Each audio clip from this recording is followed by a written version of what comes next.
गुरूंना आपल्या मनोकामना सांगावं लागत नाही, परंतु त्रिविध प्रकारचा जे तप आहे, शारीरिक तप.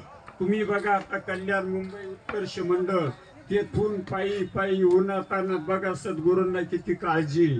एवढा इथं 4 दिवसापूर्वी इतकं 39 डिग्रीचं तापमान होतं आणि आता बघा एसी कंडिशन सारखं वाटतंय सर्वांना. ही कुणाची कृपा आहे? भक्तांची काळजी भगवंत घेतो, गुरु घेतो. माझ्या डोळ्यात पाणी यायला लागले. काय त्या मायबापाला, आपल्या मायबापाला काळजी. मग मी आरतीमध्ये बघितलं की जसा भाव तसा अनुभव. त्या आरतीमध्ये मी शब्द ऐकले की ज्याचा जसा भाव आहे तसा त्याला अनुभव येतो. मग ही जी आपण शारीरिक तपश्चर्या करतो, शारीरिक तप आहे. जेव्हा आपण पायी चालतो हे शारीरिक तप आहे.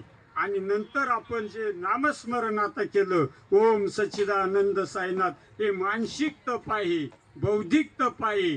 आणि या तिन्ही प्रकारचं तप आपल्याकडनं. आपला प्रवास किती दिवसाचा आहे बावली? 7 दिवसांचा. 7 दिवसाचा. तर या 7 दिवसामध्ये आपण काय असतो?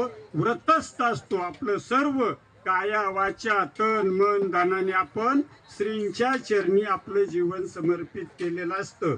तरी पण या गावचा म्हणजे आपण घरचे म्हणून थोडंसं बोलतो, क्षमा मागून बोलतो. मी या गाव